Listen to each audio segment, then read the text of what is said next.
پوچھا ہے کہ عورتیں تبلیغ میں جاتی ہیں، کیا یہ تبلیغ میں جانا جائز ہے؟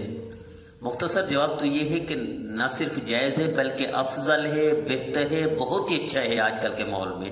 لیکن سوال اس کے بارے میں کیوں نہیں پوچھتے یہ ساتھی جو سینما بھرا ہوا ہے مسلمان عورتوں سے، تھیٹر بھرے ہوئے ہیں مسلمان عورتوں سے، فلمیں بھری ہوئی ہیں مسلمان عورتوں سے، اور ڈرامے بھرے ہوئے ہیں مسلمان عورتوں سے، مارکیٹ بھری ہوئی ہے اور ننگے کپڑے پہن کر نکل رہی ہیں مسلمان عورتیں۔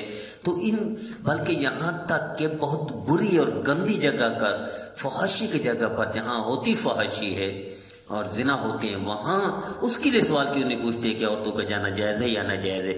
صرف تبلیغ بچ گئی کہ جس میں پردے کے ساتھ عورتیں جاتی ہیں اور اللہ کے رسول کی بات سیکھتی ہیں، سکھاتی ہیں، اور ان سے بہت فائدہ ہو رہا ہے، عوام کو بہت فائدہ ہو رہا ہے عورتوں کو۔ جس مسجد میں عورتوں کی جماعت جاتی ہے اس مسجد میں انقلاب آ جاتا ہے، یعنی اس محلے کی عورتیں نمازی بن جاتی ہیں، اس محلے کی عورتیں عبادت گزار بن جاتی ہیں، پرہیزگار بن جاتی ہیں۔ جب اتنا فرق پڑتا ہے تو میں نے دیکھا، اختلاف ہے مجھے ڈاکٹر فرحت ہاشمی سے، ڈاکٹر فرحت ہاشمی صاحبہ سے بہت اختلاف ہے مسائل میں بہت الجھ گئی ہیں وہ، حالانکہ ان کا کام مسائل بتانا نہیں تھا، مسائل نہیں، لیکن ان سے جو جڑتا ہے پردے کا پابند ہوتا ہے، ان سے جو جڑتا ہے دین پر چلنے کا شوق ذوق پیدا ہو جاتا ہے۔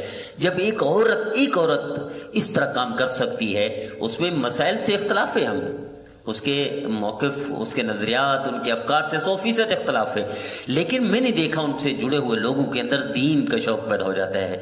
تو جب وہ تو ایک اختلافی مسائل بھی ہیں اور بہت سارے مسائل میں دین سے بھی بیچاری دور جا رہی ہے، چونکہ اجتہاد کر رہی ہے، اجتہاد کا دروازہ تو بند ہو چکا ہے، وہ اپنا اجتہاد کرے گی تو کوئی نہ غلطی کرے گی بیچاری، لیکن دین سے شوق پیدا ہو جاتا ہے، پردے کی پابند ہو جاتے ہیں خواتین۔ میں نے ایسے گھرانے دیکھے جو اللہ کے رسول کے فرمانبردار بن جاتے ہیں، تو کیا تبلیغی جماعت اس سے نہیں ہے؟ صرف اسی پر اختلاف ہم کر سکتے ہیں؟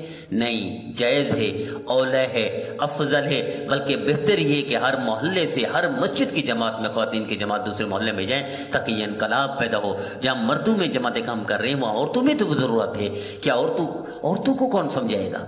کیا مرد سمجھاتے ہیں مسائل حیض کے؟ کہ اپنے شوہر سمجھاتے ہیں مسائل؟ یہ عورتیں ہی عورتوں کو سمجھا سکتی ہیں۔